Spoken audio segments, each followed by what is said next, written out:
السلام علیکم ورحمۃ اللہ تعالی وبرکاتہ۔ مختصر القدوری کتاب النکاح۔ چلیے شروع کرتے ہیں۔ بسم اللہ الرحمن الرحیم۔ آج کا جو ہمارا سبق ہے ولا بامرأۃ ابیہ و اجدادہ، یعنی ان عورتوں کا بیان چل رہا ہے کہ جن سے نکاح کرنا جائز نہیں ہے۔ محرمات نکاح کا بیان چل رہا ہے، یعنی کہ جن سے نکاح کرنا حرام، یعنی نکاح ہو ہی نہیں سکتا۔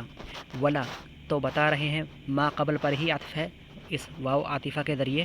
ولا بتا رہے ہیں امام قدوری کے اور نہ ہی نکاح کر سکتا ہے بامرأۃ ابیہ، اپنے باپ کی بیوی سے، یعنی کہ سوتیلی ماں سے۔ وہ اجدادہ، اور نہ ہی وہ نکاح کر سکتا ہے اپنے دادا کی بیوی سے، یعنی سوتیلی دادی سے۔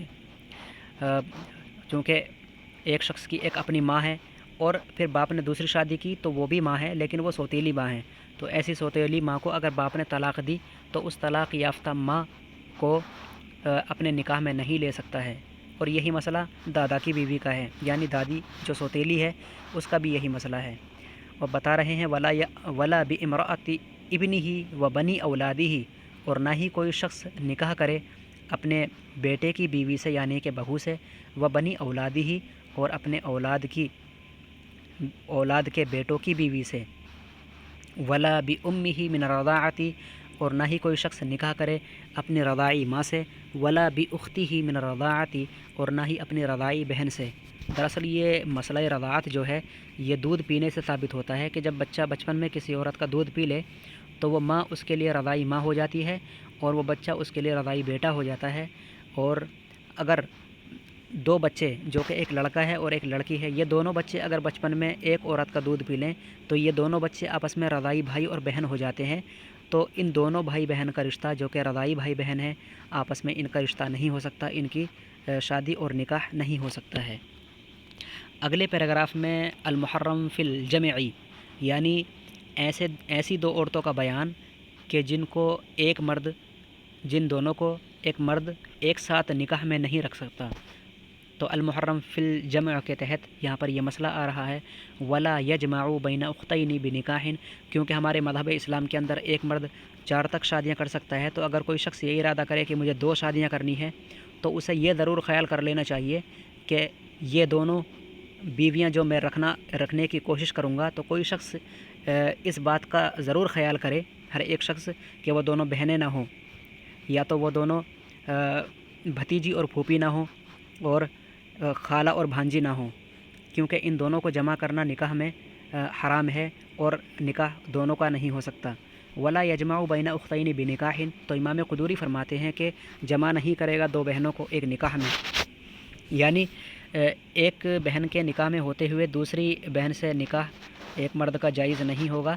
جب تک پہلی بہن نکاح میں موجود ہے، جب تک دوسری بہن سے نکاح ہرگز جائز نہیں ہوگا۔ ہاں، اگر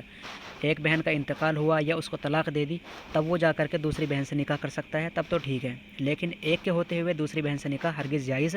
نہیں ہوگا۔ اور آگے بتا رہے ہیں ولا بملک یمین وطئا، اور نہ ہی جمع کر سکتا ہے دونوں بہنوں کو ملک یمین کے اعتبار سے وطی کرتے ہوئے۔ یہاں پر جو مسئلہ ہے تھوڑا گہرا ہے، زمانے قدیم سے متعلق ہے، اور یہ قدیمی مسئلہ ہے، آج کے دور میں اس کا رواج نہیں۔ در حقیقت زمانہ اسلام میں، ابتدائی زمانہ اسلام میں مردوں کے پاس باندیاں ہوا کرتی تھیں، نوکرانیاں ہوا کرتی تھیں، جن کو باندی کہا جاتا تھا، اور لوگ ان کو خریدتے تھے ان عورتوں کو، تو ان سے وطی اور جماع دونوں جائز تھا، ابتدائی اسلام میں جائز تھا۔ اس کے بعد پھر یہ حرام قرار دیا گیا اور آج تک حرام ہے، اور ابھی اس کا رواج موجود نہیں۔ پھر بھی اس مسئلے کو تو خیر سمجھنا ہی ہے، چونکہ کتاب کے اندر موجود ہے۔ بہرحال تو زمانے قدیم میں ایک شخص کے پاس کئی لونڈیاں، باندیاں اور خادمائیں ہوا کرتی تھیں، جن کو خرید کر لایا جاتا تھا، تو ان سے وطی بھی جائز تھی۔ تو اگر کوئی شخص، بتایا جا رہا ہے کہ اگر کسی شخص کے پاس 2 بہنیں ہیں اور وہ دونوں باندیاں ہیں، تو ان کو رکھ تو سکتا ہے باندی ہونے کے اعتبار سے، لیکن ملک یمین کے اعتبار سے ان دونوں سے وطی جائز نہیں ہے۔ وطی اگر کرے گا تو کسی ایک سے کرے، دونوں سے ہرگز نہیں ہے۔ اور اگر دوسری سے کرنے کا ارادہ کرے تو پہلی والی کو یا تو آزاد کرے یا تو اس کا نکاح کرائے۔ تو پہلی والی کو آزاد کرنے کے بعد یا اس کا نکاح کرانے کے بعد تب دوسری والی سے وطی جائز ہوگی، ورنہ دونوں کی ایک حالت میں ہوتے ہوئے وطی جائز ہرگز نہیں ہوگی۔ ولا یجمع، اور صاحب قدوری فرما رہے ہیں ولا یجمع بین المرأۃ و بین عمتها، اور ایسی 2 عورتوں کو جمع نہیں کرے گا کہ جن کا آپس میں رشتہ عمتها بھانجی اور خالہ کا ہو، یعنی بھتیجی اور پھوپھی کا ہو، ایسی دو عورتوں کو جمع نہیں کرے گا جو آپس میں بین المرأۃ، ایک عورت ہے اور وہ اس کی پھوپھی ہے ایک، تو یعنی کہ بھتیجی اور پھوپھی، ایسی دو عورتوں کو جمع نہیں کرے گا جو آپس میں بھتیجی اور پھوپھی لگتی ہوں، وخالتیہا، اور ایسی دو عورتوں کو نکاح میں نہ رکھے گا جو بھانجی اور خالہ ہوں، تو ایسی دو عورتوں کو نکاح میں جمع کرنا جائز نہیں ہے۔ ولا ابنت اخیہا، اور نہ ہی ابنت اخیہا معنی ہے اس کے بھائی کی بیٹی، یعنی یہاں پر بتا رہے ہیں کہ ایسی عورت سے نکاح کرنے کے بعد پھر وہ اس کی بھتیجی سے نکاح نہیں کر سکتا ہے، یعنی کسی عورت سے نکاح کیا تو اب جمع نہیں کرے گا، نکاح نہیں کرے گا ابنت اخیہا، اس عورت کی بھتیجی سے، ولا ابنتی اختیہا، اور نہ ہی اس کی بھانجی سے۔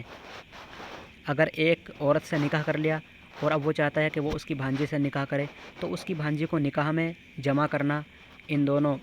بھانجی اور خالہ کو جمع کرنا، بھتیجی اور پھوپھی کو جمع کرنا، ان دونوں کو جمع کرنا جائز نہیں ہوگا۔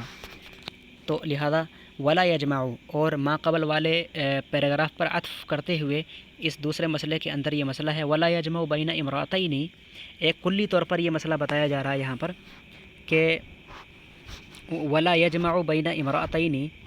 ایسی دو عورتوں کو ہرگز جمع نہ کیا جائے گا، ذہن نشی کر لیں یہ مسئلہ آپ، ایسی دو عورتوں کو جمع نہیں کیا جائے گا ہرگز ایک نکاح کے اندر، لو کانت کل واحد منہما رجلا لم یجز لہ ان یتزوج بالاخری، یعنی بتا رہے ہیں کہ یہ ایک قاعدہ ہے اور اس قاعدہ کو اگر یاد کر لیں گے تو بار بار اس کو دہرانے کی ضرورت نہیں پڑے گی، اس لیے آخر میں ایک کلی طور پر ایک طریقہ بتا رہے ہیں، ولا یجمع، جمع نہیں کرے گا بین امراتین، ایسی دو عورتوں کو نکاح کے اندر کہ لو کانت، یعنی دو عورتیں ہیں، ایسی دو عورتوں کو ہرگز نکاح میں جمع نہیں کرے گا کہ لو کانت کل واحدۃ منہما رجلا، کہ ان دونوں میں سے ہر ایک کو اگر مرد تسلیم کر لیا جائے، یعنی دو عورتیں ہیں، ان دونوں میں سے کسی ایک کو مرد تسلیم اگر کر لیا جائے ایسے ہی بالفرض، لم یجز لہو، ان دونوں میں سے کسی ایک کو مرد تسلیم کرنے کے بعد لم یجز لہو ان یتزوج بالاخری، اگر یہ نتیجہ نکل کر کے آئے کہ ان دونوں میں سے ایک دوسرے کا نکاح کرنا جائز نہیں ہے، تو ایسی دو عورتوں کو آپس میں نکاح کے طور پر جمع نہیں کرے گا۔ جیسے مثال کے طور پر کیا ایک شخص اپنی پھوپھی سے، یعنی کہ بھتیجا اپنی پھوپھی سے نکاح کر سکتا ہے؟ نہیں کر سکتا۔ اور کیا پھوپھی اپنے بھتیجے سے نکاح کر سکتی ہے؟ نہیں کر سکتی۔ لیکن یہاں پر ایک قاعدہ بتایا جا رہا ہے کہ دو عورتیں ہیں اور وہ دو عورتیں آپس میں کیا لگتی ہیں؟ ایک پھوپھی ہے اور ایک بھتیجی ہے، تو ان دونوں میں سے کسی بھی ایک کو اگر مرد تسلیم کر لو، پھوپھی کو اگر مرد تسلیم کریں گے تو وہ چچا ہوگی، مان لیجئے پھوپھی اگر مرد ہوتی تو وہ چچا ہوتی، تو چچا اور بھتیجی کا نکاح نہیں ہو سکتا، تو چچا اور بھتیجی کا نکاح نہیں ہو سکتا، تو ایسے ہی پھوپھی اور بھتیجی ان دونوں کو نکاح میں جمع نہیں کیا جا سکتا،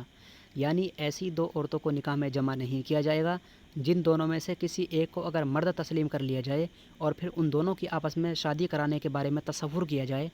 تو ان کا نکاح نہ ہو سکے، لم یجوز لہ ان یتزوج بالاخری، کہ وہ دونوں آپس میں ایک دوسرے سے نکاح نہ کر سکیں۔ آپ سمجھ گئے ہوں گے۔ ولا بأس، اور بتا رہے ہیں امام قدوری کہ ولا بأس، اور کوئی حرج نہیں ہے، ان یجمع بین امرأۃ و ابنتی و ابنتی و ابنتی و ابنتی زوجی کان لہا من قبل، اور کوئی حرج نہیں ہے جمع کرنا بین امرأۃ و ابنتی زوجن کان لہا من قبل، یعنی کہ اور کوئی حرج نہیں ہے ایک نکاح میں جمع کرنا ایسی عورت کو، بین امراتن، ایک عورت کو، و ابنتی، اور بیٹی کو، جو بیٹی تھی ابنت زوجن، شوہر کی، کان لہا من قبل، جو اس عورت کا پہلا والا شوہر تھا۔ یہاں پر بتانے کا مقصد یہ ہے کہ ایک عورت ہے اور اس عورت نے شادی کر لی ایک شخص سے، اور پھر اس شخص نے ایک عورت سے شادی کرنے کا اظہار کیا، تو عورت نے کہا کہ یہ میری بیٹی ہے جو پہلے والے شوہر سے پیدا ہوئی ہے،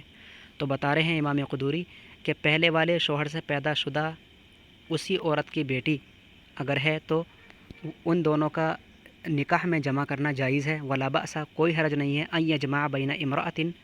کہ عورت کے ساتھ جمع کی جائے ایک نکاح کے اندر و ابنتی زوجن اور وہ بیٹی ہے شوہر کی کان لہا من قبل جو کہ اس سے پہلا والا شوہر تھا. یعنی کہ یہ جو بیٹی ہے یہ ما قبل والے کان لہا من قبل جو اس عورت کا جو شوہر تھا یہ اس شوہر کی بیٹی تھی جو کسی اور عورت سے تھی، کسی اور عورت سے تھی اس کی پیدائش. تو ایسی صورت میں اس سوتیلی بیٹی جو کہ ماں کے لیے اس عورت کے لیے سوتیلی بیٹی ہے، اس عورت کی بیوی کے لیے سوتیلی بیٹی ہے، تو ایسی صورت میں ان دونوں عورتوں کا جمع ہونا نکاح میں کوئی حرج نہیں ہے بلکہ جائز ہے. مسئلہ اگر سمجھ میں نہ آیا تو دوبارہ میں دہراتا ہوں. ولا بأس اور کوئی حرج نہیں ہے ان یجمع بین امرأۃ کہ جمع کر لیا جائے ایک نکاح کے اندر ایک ایسی عورت کو اور اس کے ساتھ و ابنتی زوجن ایک شوہر کی بیٹی کو کان لہا من قبل جو شوہر اس عورت کا پہلے تھا. تو جو شوہر اس عورت کا جو ابھی شادی کر رہی ہے اس عورت کا ایک پہلا والا شوہر تھا تو اس شوہر کا اس شوہر کی ایک بیٹی تھی جو کسی اور عورت سے تھی. تو یہ بیٹی اپنی اس سوتیلی ماں کے ساتھ ایک شوہر کے ساتھ اگر جمع ہو جاتی ہیں یہ دونوں ماں بیٹیاں تو کوئی حرج نہیں ہے. ولا بأس تو اس کے اندر کوئی حرج نہیں ہے. ومن زنا بامرأة حرمت علیہ امها وابنتها اور بتا رہے ہیں امام قدوری کہ اگر کسی شخص نے زنا کیا کسی عورت سے حرمت علیہ تو اس پر حرام ہو جائے گی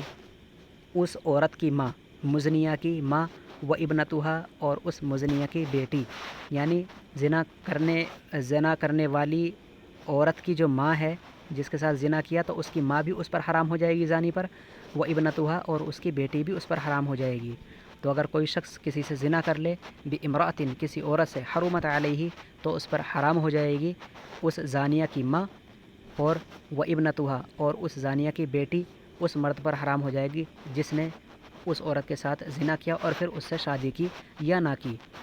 تو اس کی بیٹی اور اس کی ماں سے نکاح کرنا جائز نہ ہوگا. تو طالبات آپ سے امید ہے کہ آپ اس سبق کو بار بار یاد کریں گے اور اچھی طرح سے ذہن نشی کریں گے چونکہ یہ فقہ ہے اور ذہن سے اچھی طرح سمجھ کر اس کا مطالعہ کریں اور ان تمام مسائل کو ذہن نشی کر لیں. آج کے لیے اتنا کافی ہے. السلام علیکم ورحمۃ اللہ وبرکاتہ.